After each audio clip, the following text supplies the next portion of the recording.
نہ عشق حسین نہ ذوق شہادت، نہ عشق حسین نہ ذوق شہادت، غافل سمجھ بیٹھا ہے ماتم کو عبادت۔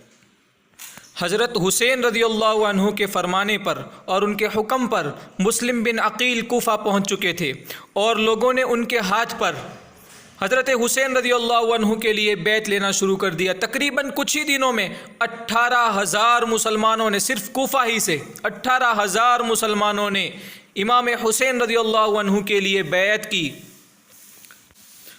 تو مسلم بن عقیل سمجھے کہ اب معاملہ صاف ہے، حالات ہمارا ساتھ دے رہے ہیں، اس لیے انہوں نے حضرت حسین رضی اللہ عنہ کو کوفہ بلانے کے لیے خط روانہ کر دیا۔ لیکن جب ابن زیاد کو اس کی اطلاع ملی تو ابن زیاد خود کوفہ پہنچا اور سخت تقریر کی، بلکہ اس نے اس تقریر کے اندر، اس خطاب کے اندر لوگوں کو دھمکی دی کہ جس نے بھی مسلم بن عقیل کو پناہ دی ہے اس کو قتل کر دیا جائے گا، اور اس کے جو عریف ہوتے ہیں ان کو بھی قتل کر دیا جائے گا۔ ایسی سخت دھمکی کے بعد مسلم بن عقیل نے مختار کا گھر چھوڑ کر ہانی بن عروہ کے گھر پر پناہ لے لی اور وہاں چھپ گئے۔ جب مسلم بن عقیل ابن زیاد کے ہاتھ نہیں لگے تو اس نے ایک چال چلی اور اپنے ایک خاص دوست کو بلا کر 3,000 درہم دیے اور اس کام پر مامور کیا کہ مسلم بن عقیل کا پتہ لگائیں۔ یہ شخص مسجد کے اندر پہنچا، وہاں مسلم بن اوسجہ اسدی کے پاس پہنچا، کیونکہ ان کے متعلق یہ مشہور تھا کہ وہ مسلم بن عقیل کے رازدار ہیں، اس لیے مسلم بن عقیل کا پتہ ان سے ملے گا۔ چنانچہ جب وہ نماز سے فارغ ہوئے تو اس شخص نے علیحدہ لے جا کر ان سے کہا کہ میں شام کا باشندہ ہوں، اللہ تعالیٰ نے مجھ پر انعام فرمایا ہے، مجھے اہل بیت نبی کریم صلی اللہ علیہ وسلم سے محبت عطا فرمائی ہے، اور یہ 3,000 درہم میں اس لیے لایا ہوں کہ اس شخص کے سپرد کر دوں جو حضرت حسین رضی اللہ عنہ کے لیے بیعت لے رہا ہے۔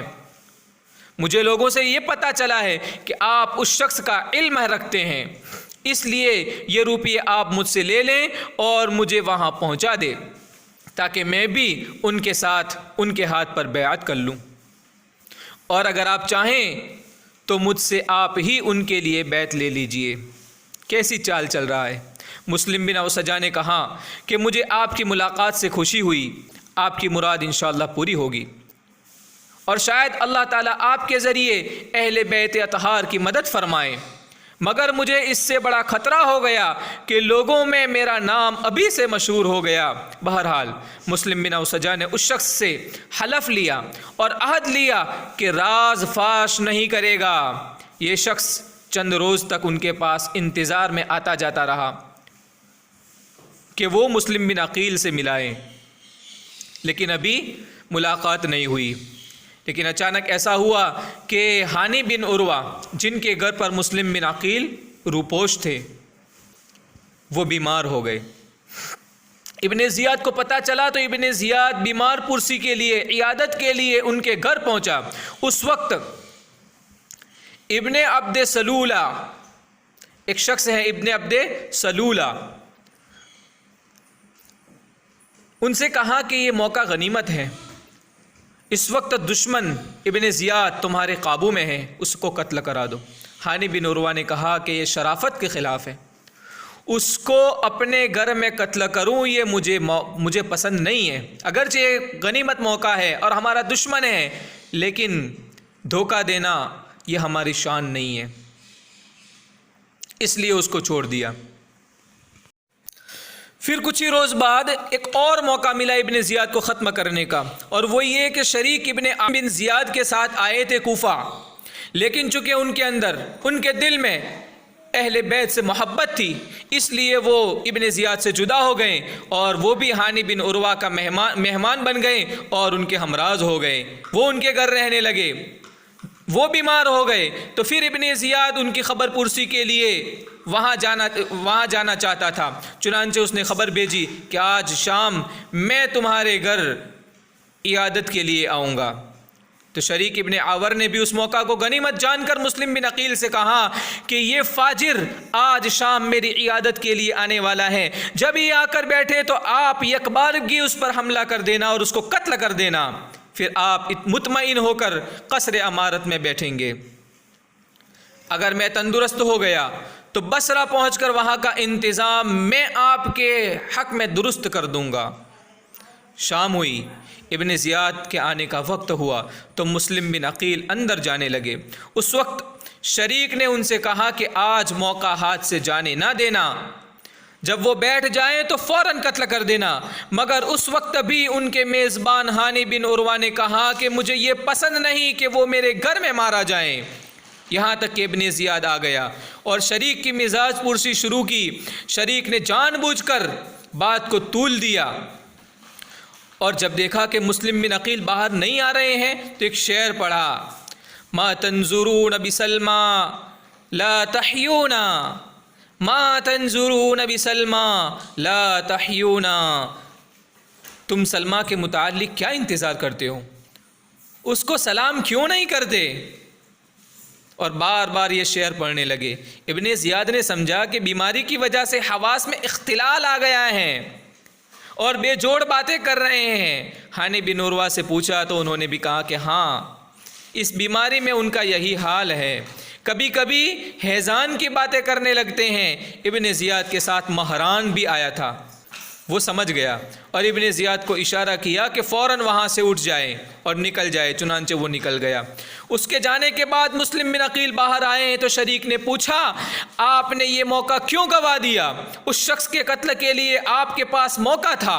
مسلم بن عقیل نے فرمایا، دو خصلتیں مانے ہو گئی۔ اول تو یہ کہ میں جس شخص کے گھر میں مہمان ہوں اور پناہ گزین ہوں وہ اس کو پسند نہیں کرتے۔ دوسرے، ایک حدیث میں حضور پاک صلی اللہ علیہ وسلم کا فرمان حضرت علی رضی اللہ عنہ نقل کرتے ہیں، فرماتے ہیں کہ رسول اللہ صلی اللہ علیہ وسلم نے ارشاد فرمایا کہ ایمان حیلہ کے ساتھ اچانک قتل کرنے سے منع کرتا ہے۔ کسی مومن کو جائز نہیں ہے کہ وہ مومن کو حیلہ کر کے اچانک قتل کرے۔ یہاں ایک بات سمجھنے جیسی ہے کہ مسلم بن عقیل کو اپنی موت سامنے نظر آ رہی تھی، اور صرف اپنی موت نہیں بلکہ اپنے پورے خاندان اور اہل بیت کی موت ان کے سامنے تھی، اور ان کا دشمن ان کے قبضے میں تھا، جس کے ہاتھوں ان کی موت لکھی تھی وہ ان کے قابو میں تھا، لیکن پھر بھی انہوں نے اس کو چھوڑ دیا صرف اس لیے کہ وہ سنت رسول اللہ سے محبت رکھتے تھے۔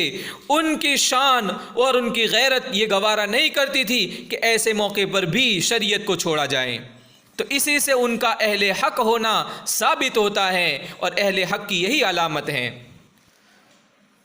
ادھر وہ شخص جس کو ابن زیاد نے 3000 روپے دے کر مسلم بن عقیل کے پیچھے لگایا تھا، وہ مسلم بن اوسجا کے پاس بار بار آتا جاتا رہا۔ بالآخر ایک روز مسلم بن اوسجا نے اس کو مسلم بن عقیل سے ملا دیا۔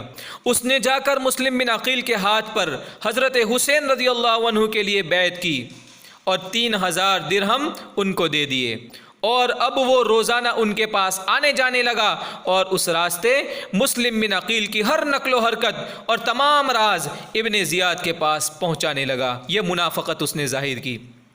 جب ابن زیاد پر پوری طرح ان کا راز فاش ہو گیا اور معلوم ہو گیا کہ ہانی بن عروہ نے مسلم کو پناہ دے رکھی ہے، تو اس کو ہانی کی فکر ہوئی۔ لوگوں سے کہا کہ یہ بات کیا ہے کہ بہت دنوں سے ہانی بن عروہ ہم سے نہیں ملے ہیں۔ لوگوں نے بیماری کا عذر بتایا، مگر اس کو تو گھر کے بیدی نے سب کچھ بتا دیا تھا۔ اس نے کہا کہ ایسا نہیں ہے، وہ مرض سے اچھے ہو چکے ہیں، گھر کے دروازے پر پہرا کے لیے بیٹھے رہتے ہیں۔ آپ لوگ جاؤ اور اس کو سمجھاؤ کہ وہ اپنی ذمہ داریوں کو سمجھے اور ہمارے پاس آئیں۔ تو کچھ لوگ ہانی بن عروہ کے پاس پہنچے اور ان سے جا کر کہا کہ بھئی حالات صحیح نہیں ہیں، تو حالات کی نزاکت سمجھتے ہوئے آپ ہمارے ساتھ چلیے۔ چنانچہ انہوں نے جب اپنے آپ کو مجبور پایا تو وہ ان کے ساتھ جانے کے لیے سوار ہو گئے، لیکن راستے میں ان کو احساس ہو گیا کہ میرے ساتھ برا ہونے والا ہے، تو انہوں نے اپنے عزیز حسان بن اسما سے کہا کہ مجھے اپنے بارے میں خطرہ ہے، حسان نے جواب دیا کہ آپ بالکل فکر نہ کریں، آپ کو کوئی خطرہ محسوس نہیں ہے، محسوس کرنے کی ضرورت نہیں ہے، کیونکہ حسان ان واقعات سے بے خبر تھے۔ بہرحال جب وہ قصر امارت کے اندر پہنچے تو ان سے مسلم بن عقیل کے بارے میں پوچھا گیا اور ان کو اپنے حوالے کرنے کے لیے حکم دیا گیا۔ انہوں نے منع کر دیا کہ میں اپنے مہمان کو تمہارے حوالے ہرگز نہیں کر سکتا۔ تو ابن زیاد کے ساتھی مہران نے ان کو مارنا شروع کر دیا اور اتنا مارا کہ ان کے ناک اور منہ سے خون بہنے لگا۔ تو پھر اس کے بعد اس نے کہا کہ تم مسلم کو ہمارے حوالے کر دو ورنہ تمہیں قتل کر دیں گے۔ ہانی نے کہا میرا قتل کر دینا تیرے لیے آسان نہیں ہے، اگر ایسا کرو گے تو تمہارے قصر امارت کو تلواریں گھیر لے گی۔ اس پر ابن زیاد اور زیادہ غصے ہوا اور مارنا پیٹنا بہت زیادہ سخت کر دیا۔ اسما بن خارجہ جو ہانی کو گھر سے بلا کر لائے تھے اور ان کو اطمینان دلایا تھا کہ آپ کو کوئی فکر کرنے کی ضرورت نہیں ہے، وہ اس وقت کھڑے ہوئے اور سختی سے ابن زیاد کو کہا کہ اے غدار، تو نے ہمیں ایک شخص کو بلانے کے لیے کہا تو ہم اس کو لے آئے اطمینان دلا کر، اور اب تو نے ان کا یہ حال کر دیا۔ اس پر ابن زیاد نے اپنا ہاتھ روک دیا۔ ادھر شہر کے اندر یہ بات مشہور ہو گئی کہ ہانی بن عروہ کو قتل کر دیا گیا ہے۔ جب یہ خبر عمرو بن حجاج کو پہنچی تو وہ قبیلہ مزجج کے بہت سے لوگوں کو لے کر وہاں پہنچے اور ابن زیاد کے مکان کا محاصرہ کر دیا۔ اب تو ابن زیاد کو اپنی فکر ہونے لگی، تو اس نے قاضی شریح کو کہا کہ آپ باہر جا کر لوگوں کو بتلائے کہ ہانی بن عروہ صحیح سالم ہے، قتل نہیں کیے گئے، میں خود ان کو دیکھ کر آیا ہوں۔ اور ابن شریح کے ساتھ ایک اپنا آدمی جاسوس کے طور پر لگا دیا کہ شریح کچھ دوسری بات نہ کہیں۔ قاضی شریح کا یہ قول سن کر عمرو بن حجاج نے اپنے ساتھیوں سے کہہ دیا کہ اب اطمینان ہے، تم واپس چلے جاؤ۔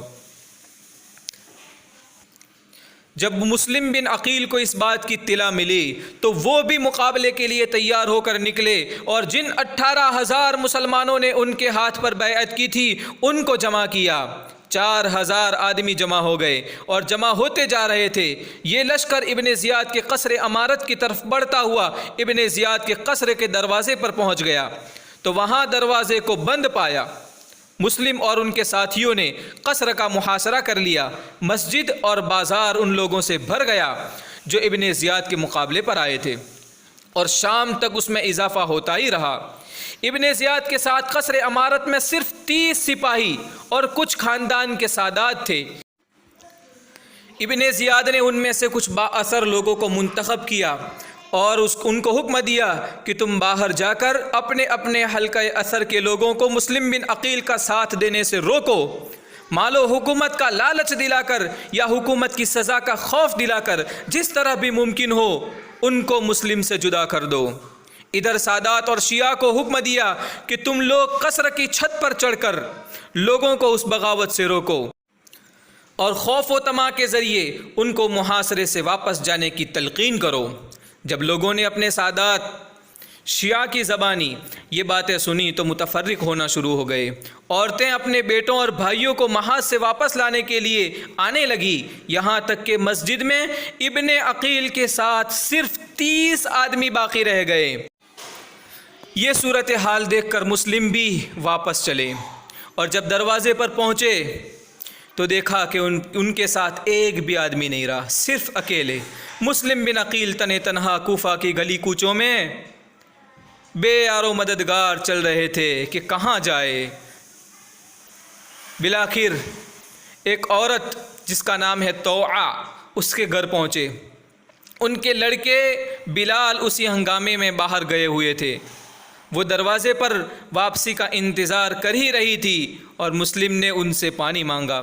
پانی پی کر وہیں پر بیٹھ گئے۔ عورت نے کہا کہ آپ پانی پی چکے ہیں، اب یہاں سے جائیے۔ مسلم خاموش رہے۔ اسی طرح 3 مرتبہ یہی کہا اور مسلم خاموش رہے۔ پھر اس عورت نے ذرا سختی سے کہا کہ میں آپ کو دروازے پر بیٹھنے کی اجازت نہیں دوں گی، آپ اپنے گھر جائیں، کیونکہ وہ بھی خوف کر رہی تھی اور انہیں پتہ نہیں تھا یہ کون ہے۔ اس وقت مسلم نے مجبور ہو کر کہا کہ اس شہر میں میرا کوئی گھر نہیں ہے، نہ کوئی خاندان ہے اور نہ اپنے مجھ کو کوئی پناہ دینے والا ہے۔ کیا تم مجھے پناہ دو گی؟ میں مسلم بن عقیل ہوں، میرے ساتھ میرے ساتھیوں نے دھوکہ کیا ہے۔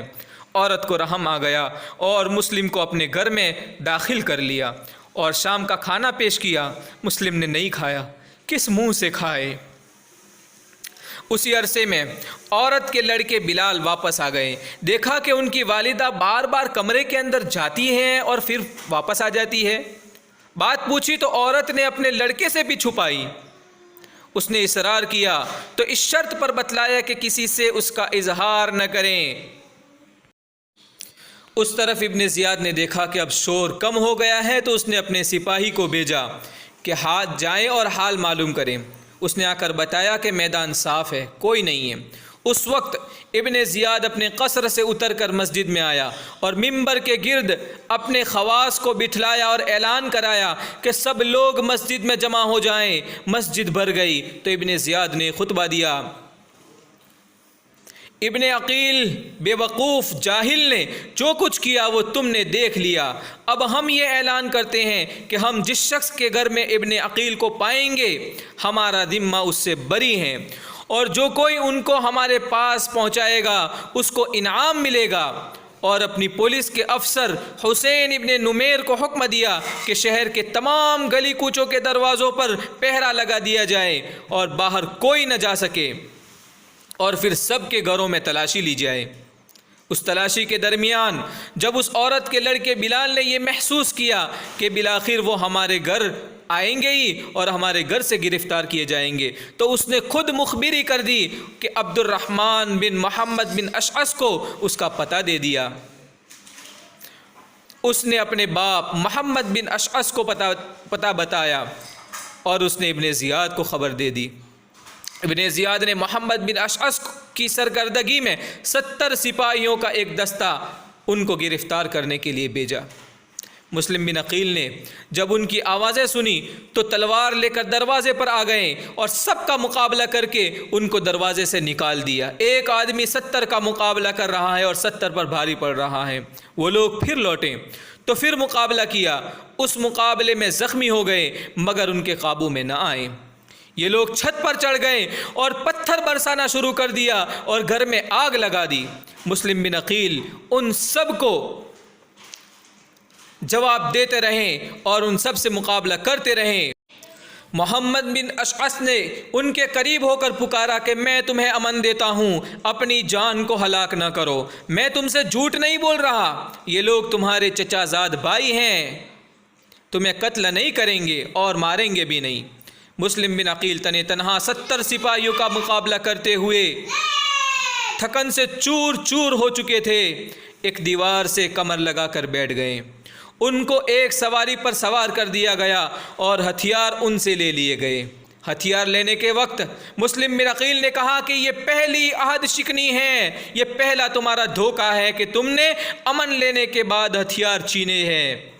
محمد بن اشعث نے کہا کہ نہیں، آپ کو کوئی فکر کرنے کی ضرورت نہیں ہے، آپ کے ساتھ کوئی ناگوار معاملہ نہیں کیا جائے گا۔ ابن عقیل نے فرمایا کہ یہ سب محض باتیں ہیں، اور اس وقت ابن عقیل کی آنکھوں سے آنسو جاری تھے اور فرمایا کہ میں اپنی جان کے لیے نہیں روتا بلکہ میں حسین اور آل حسین کی جانوں کے لیے رو رہا ہوں، جو میری تحریر پر عنقریب کوفہ پہنچنے والے ہیں اور تمہارے ہاتھوں اسی بلا میں گرفتار ہوں گے جس میں میں گرفتار ہوا ہوں۔ اس کے بعد محمد بن اشعث سے کہا کہ تم نے مجھے امان دیا ہے اور میرا گمان یہ ہے کہ تم اپنے اس امان سے عاجز ہو جاؤ گے، لوگ تمہاری بات نہیں مانیں گے اور مجھے قتل کر دیں گے، تو اب کم از کم میری ایک بات مان لو، اور وہ یہ کہ ایک آدمی حضرت حسین رضی اللہ عنہ کے پاس فوراً روانہ کرو، جو ان کو میرے حال کی اطلاع کر کے یہ کہہ دے کہ آپ راستے ہی سے واپس چلے جاؤ، اپنے اہل بیت کو لے کر واپس لوٹ جاؤ، کوفہ والوں کے خطوط سے دھوکہ نہ کھاؤ، یہ وہی لوگ ہیں جن کی بے وفائی سے گھبرا کر آپ کے والد اپنی موت کی تمنا کیا کرتے تھے۔ محمد بن اشعث نے حلف کے ساتھ اس کا وعدہ کیا کہ میں ایسا کروں گا۔ اس کے ساتھ ہی محمد بن اشعث نے اپنا وعدہ پورا کیا، ایک آدمی کو خط دے کر حضرت حسین رضی اللہ عنہ کی طرف بھیج دیا۔ حضرت حسین رضی اللہ عنہ اس وقت مقام زیالہ تک پہنچ چکے تھے. قاصد نے یہاں پہنچ کر خط ان کو دیا. حضرت حسین رضی اللہ عنہ نے خط پڑھ کر فرمایا جو چیز ہو چکی ہے وہ ہو کر رہے گی. ہم صرف اللہ ہی سے اپنی جانوں کا ثواب چاہتے ہیں اور امت کے فساد کی فریاد کرتے ہیں. الغرض یہ خط پا کر بھی حضرت حسین رضی اللہ عنہ نے اپنا ارادہ ملتوی نہیں کیا اور جو عزم کر چکے تھے اس کو لیے ہوئے آگے بڑھتے رہیں. ادھر محمد بن اشعث ابن عقیل کو لے کر قصر امارت میں داخل ہوا اور ابن زیاد کو اطلاع دی کہ میں ابن عقیل کو امان دے کر آپ کے پاس لایا ہوں. ابن زیاد نے غصے سے کہا تمہیں امان دینے سے کس نے اجازت دی تھی؟ تمہیں امان دینے کی کس نے اجازت دی تھی؟ تم کون ہوتے ہو امان دینے والے؟ تمہیں تو میں نے صرف گرفتار کرنے کے لیے بھیجا تھا. مزید ویڈیو حاصل کرنے کے لیے ہمارے چینل کو سبسکرائب کریں اور اگلے ایپیسوڈ کا انتظار کریں. خدا حافظ.